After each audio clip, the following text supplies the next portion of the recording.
hear me talk about her frequently. You hear me talk about the girls, and so we need your help with something. And so we wanted to come here and ask for help because I get messages a lot, or you ask me when I'm on a live, how can I help? How can I help? How can I help? So what we're going to do is I'm going to let her talk in just a second, but I want to go over a few things quickly, okay?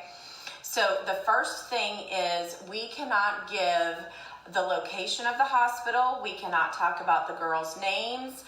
We have to be extremely vague. And the reason we do that is because they are wards of the state.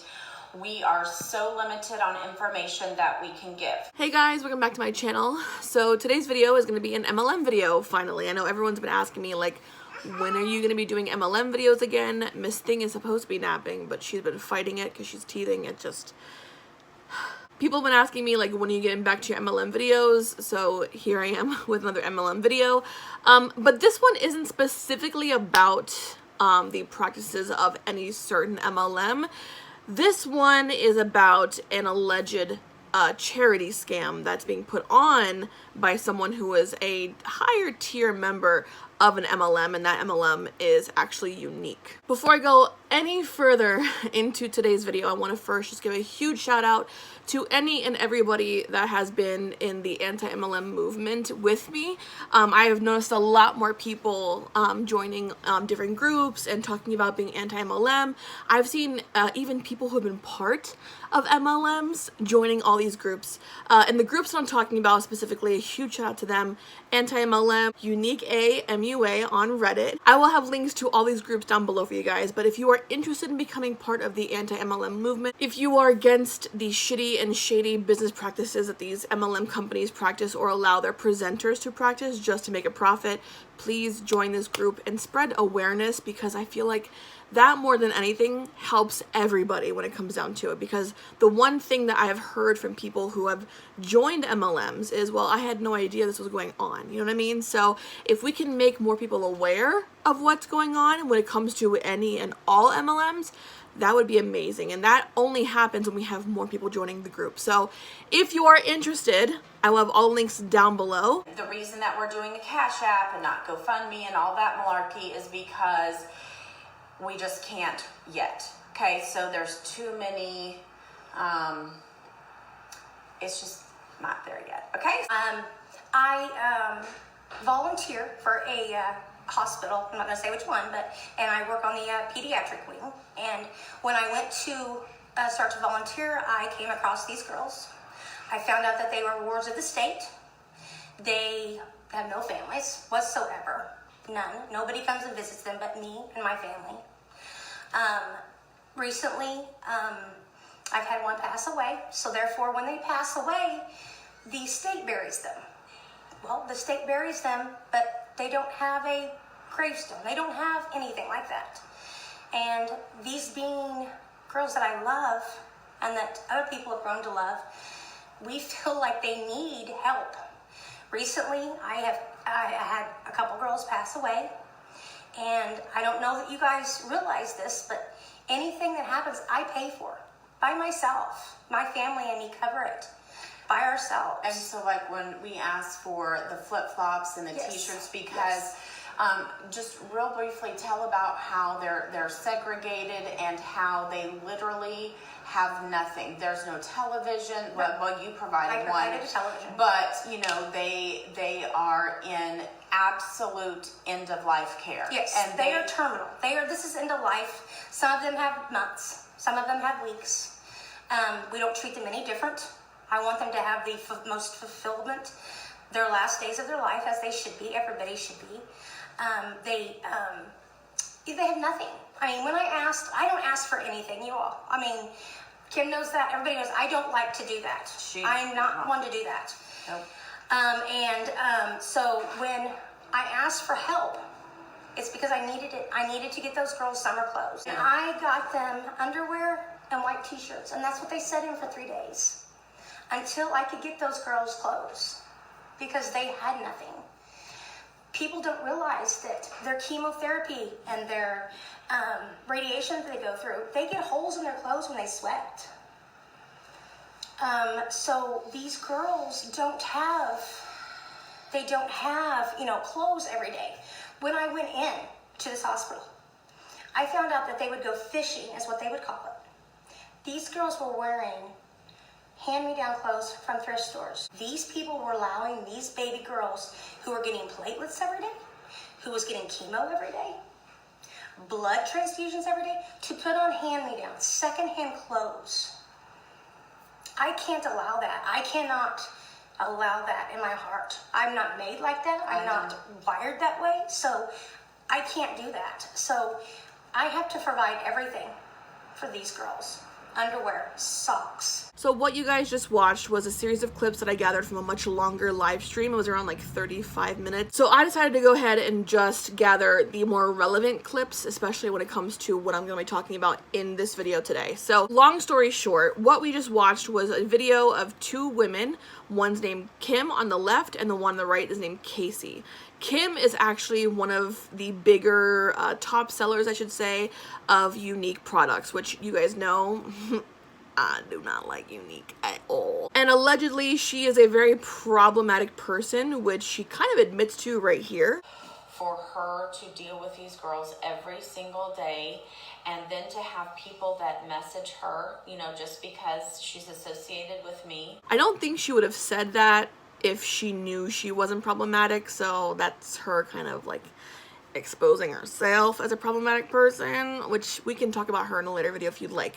In any case, what we're watching is these two women sitting down and basically asking for help from viewers, subscribers, or whatever the case may be, maybe even downline people who are on Kim's team, asking them for help financially. And she says right here, all they're looking for is monetary help. But right now, all we are asking for is monetary donations to pay for headstones for terminally ill patients who had passed away at a hospital that Casey allegedly volunteers at. I have to be honest, before I even knew Kim's past, because I deep dived into Kim, and I actually even reached out to Kim because she said, they both say right here, if you have any questions or if you want anything clarified, just ask. You can judge, you can say,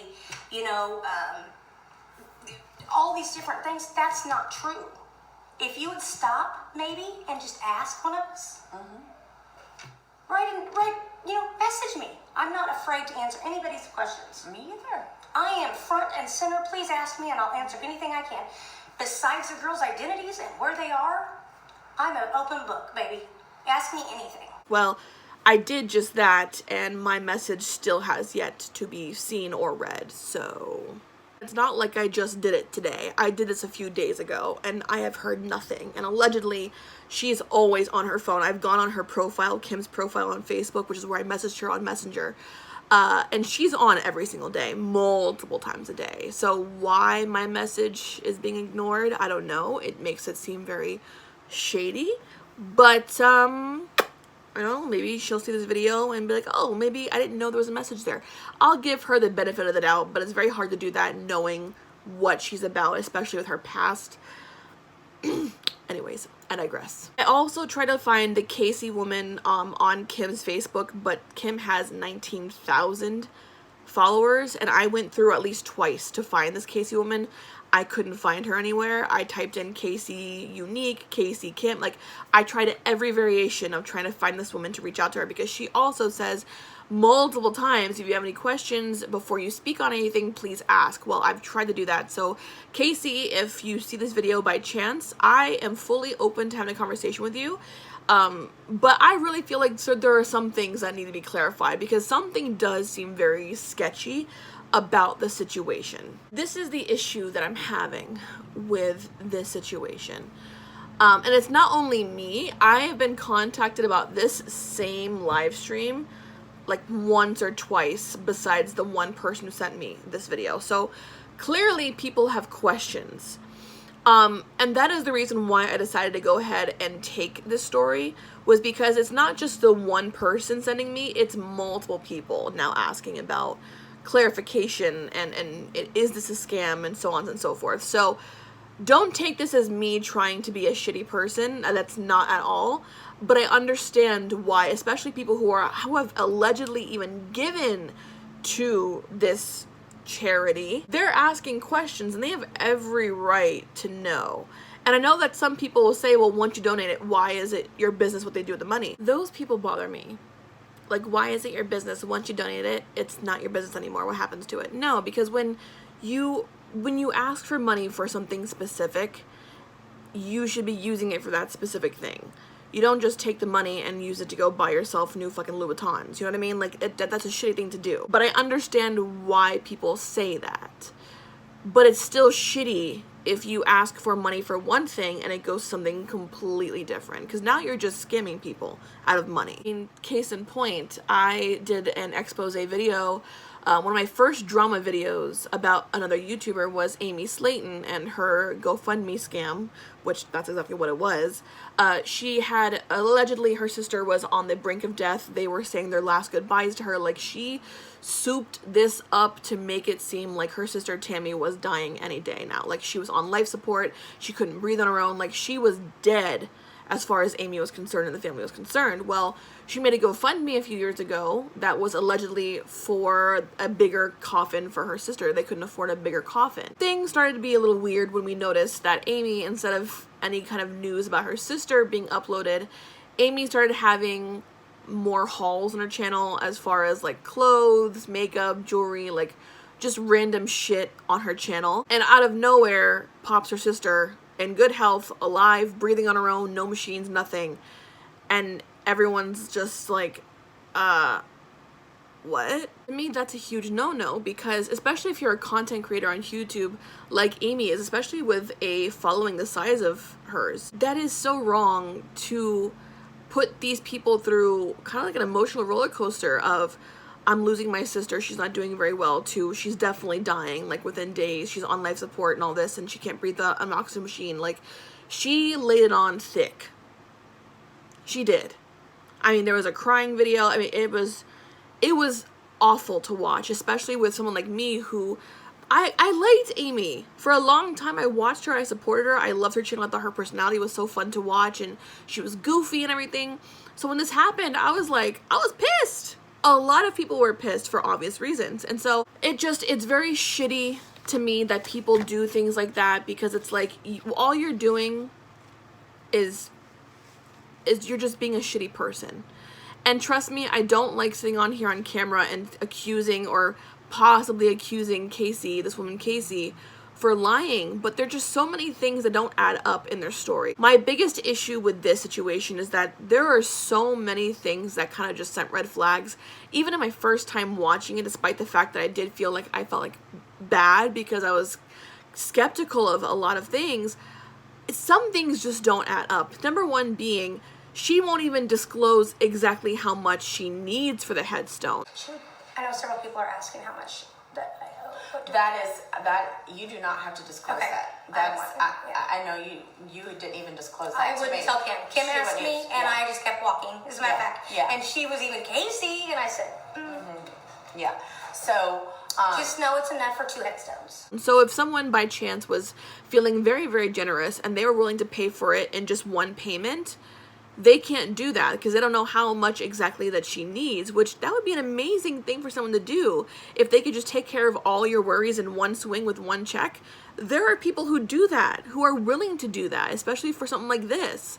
But she won't even disclose exactly how much she needs or what she's looking for help. And that just seems kind of shady to me, because it's like, well, now you're going to open up a Cash App thing and just have people donate money and just keep it coming for as long as you can.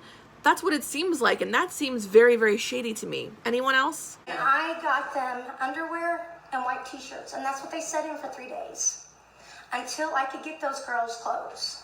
And even that seems shady to me, because if these girls are not being given appropriate clothing every day, or if they're sitting in the same clothes for days on end, wouldn't that be something that I would report to somebody and not just sit on camera and say, well, I do this and do this and this and that? No, that shouldn't be your responsibility. I mean, I'm glad that you're taking care of them and they are taken care of by you, but that shouldn't be your responsibility. No one should be sitting in the same underwear or clothes or whatever for days and days on end. That's gross, disgusting. So I would report that. So why is that not being reported if this treatment is being given to these girls like that? Like, why wouldn't you report that? And again, Casey claims that she pays for everything out of pocket, including McDonald's breakfast every morning, because she just can't stand the thought of seeing these girls eating hospital food every single day. Make sure that they have a meal come in once a day. They have McDonald's breakfast in the morning because I'm not going to make them eat hospital food. I know how that was. So we also have a pantry that is full of snacks that we have, you know. The hospital would give them orange juice and all they want, you know, to drink about that. In the little cardboard boxes. Yes. You know, they can have as many of that as they want, but who wants to drink that all the time? I know I wouldn't. Ugh. So we provide that for them, you know. So all of those things, picture yourself. Picture you have, you know, 3 kids. Well, you just took on 8, 9, down to 6. 6 more. And you are responsible for all of those. How much of a blessing is that I get to do that? That I get to be a part of that. It is just amazing, and it feels so wonderful.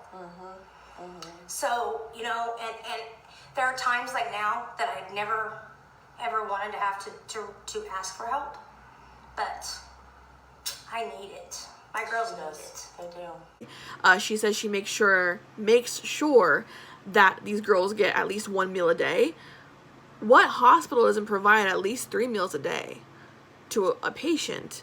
And, you know, the whole McDonald's thing, that's on you. I mean, if I were you, I would cut it down to like maybe like once or twice a week, but to have McDonald's breakfast every day, you're kind of digging yourself a hole there, because it's not really necessary, especially if the hospital gives good enough breakfast. So I'm assuming they give at least nutritious breakfast for all these girls to eat every morning, and not McDonald's breakfast every single morning. You know what I mean? Like, just so many things just send red flags to me that don't make any sense. Honestly, Casey, I can understand why you want to go and do above and beyond all these things so these girls live the best life in their last days on this earth, unfortunately. But you're doing too much. And I feel like that's what's causing a lot of the issues with you not having enough money to cover everything. So maybe look into that and not doing such extravagant things, doing what only you can do, what you know you can do. McDonald's breakfasts every morning aren't necessary. I just don't think that they are. But the biggest red flag that I caught was when she says this. And I went on Father's Day, actually, I found a judge. I got custody of her body. They were not going to do it. I had to go in and put a stay in. And they finally turned custody of her body over to me. And I was able to bring her home the next day. But people don't realize I paid for that. I know you did. This is me just paraphrasing what she'd said. I went on Father's Day. I found a judge, got custody of her body, her being the child's body that had passed away. I finally got the custody of the child's body turned over to her, and she was able to bring her home the next day. There are a lot of things you can take from that are kind of iffy. But amongst all of them, the biggest and most obvious lie was the point about Father's Day. Father's Day lands on a Sunday. I don't know any court systems or government buildings, for that matter, that are open on Sundays. Maybe that's something that's special to where she lives. That if that is the case, I'd be open to being corrected on that. I want to be corrected. I want to believe that you're telling the truth. But that's a very obvious lie if it's not. Father's Day has always been on a Sunday. It always will be on a Sunday in June. So what's the truth? I mean, maybe it was a slip. I'll give you the benefit of the doubt if you could prove or provide any kind of proof of anything. And like I asked from Kim, I asked for donation totals, what was all sent to them, and if there's any kind of proof of the donation total matching the cost of whatever it was that they paid for the headstones. That's what I asked for, and I've got nothing from anybody. So that is everything laid out. It seems very sketchy, and I understand why people are bringing up their concerns about what's going on, because not enough information is being given to those who are donating. And they do say in the video, if this is not for you, it's not for you. That's okay. But the fact of the matter is, if you're going to ask for money from people, they have every right to know exactly where the money is going to and who it's going to. And so with that being said, I understand why this was brought to my attention the way that it was, by not only the one person who wasn't involved, they just saw the live stream and were kind of upset about it. But other people who were there in the live stream as well, who also allegedly donated, but were kind of like, they thought back to it and they didn't really hear anything, I guess, from anyone about what was going on. So I understand why people are concerned. And if Kim or Casey, if they watch this, I am fully open to having a conversation with you. Kim, I've already reached out to you. Casey, I couldn't find you anywhere to reach out to you personally. But I would be absolutely happy to get any and all information from you guys to clarify everything and put this to rest if you'd be interested in doing that. So with that being said, guys, I'm done for today. I will see you guys in the next video. Leave your views, opinions down below. But yeah, what do you guys think? Talk to you guys later.